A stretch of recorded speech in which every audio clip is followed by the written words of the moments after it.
যোগাযোগ সহজ করার স্বপ্ন নিয়ে শুরু হয়েছিল মুন্সিগঞ্জের মোল্লাবাজার সেতুর নির্মাণ কাজ, কিন্তু দীর্ঘ ৯ বছর পেরিয়ে গেলেও আলোর মুখ দেখেনি গুরুত্বপূর্ণ এই সেতু। ফলে প্রতিদিন হাজারো মানুষকে পোহাতে হচ্ছে চরম দুর্ভোগ।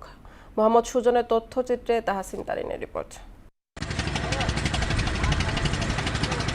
মুন্সিগঞ্জের সিরাজদিখান উপজেলা ও দক্ষিণ কেরানীগঞ্জের মধ্যে সংযোগ স্থাপনের লক্ষ্যে ধলেশ্বরী নদীর শাখার ওপর শুরু হয় ২৫২ মিটার দৈর্ঘ্য মোল্লাবাজার সেতুর নির্মাণ কাজ। ৩৩ কোটি ২৭ লাখ টাকা ব্যয়ে ২০১৮ সালে শুরু হওয়া প্রকল্পটি ২০২০ সালের ডিসেম্বরের মধ্যে শেষ হওয়ার কথা ছিল, কিন্তু নির্ধারিত সময়ের পর পেরিয়ে গেছে বহু বছর। এখনও যান চলাচলের জন্য প্রস্তুত হয়নি সেতুটি। স্থানীয়দের অভিযোগ, হাউজিং, কোম্পানি জমি সংক্রান্ত জটিলতা, সিন্ডিকেটের প্রভাব এবং সংশ্লিষ্টদের উদাসীনতা সহ নানা কারণে আটকে আছে সেতুর কাজ। এতে একদিকে যেমন বাড়ছে যাতায়াত খরচ, অন্যদিকে খেয়া পারাপারে প্রতিদিন নষ্ট হচ্ছে সময়। যানজটমুক্ত বিধায় নানান কয়েকটা থানার লোক এদিক আসা দেওয়া করে।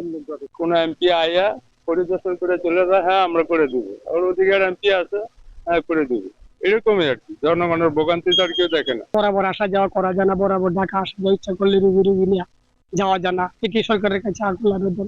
সরকার যেহেতু সুদৃষ্টি করে, আমরা ছোটবেলা থেকে দেখে আসছি যে এখান থেকে একটা ব্রিজ হওয়ার সম্ভাবনা, আমাদের শুধু আশ্বাসই দিয়ে যাচ্ছে, কিন্তু কোনো কিছু হচ্ছে না। যথাযথ কর্তৃপক্ষের কাছে অনুরোধ জানাচ্ছি যাতে যত তাড়াতাড়ি সম্ভব এই মোল্লাবাজার ব্রিজটা উদ্বোধন করে এবং এটা করার জন্য যাতে যথাযথ পদক্ষেপ গ্রহণ করে। সেতুটির কাজ শেষ হলে মুন্সিগঞ্জের সঙ্গে ঢাকার যোগাযোগ সহজ হবে বলে জানিয়েছেন নির্বাহী প্রকৌশলী। দ্রুত সময়ের মধ্যে কাজ শেষ হবে বলেও আশ্বাস দেন তিনি। ব্রিজটা নিয়ে আমাদের কথা হয়েছে, আমি ওখানে সরজমিনে গেছি।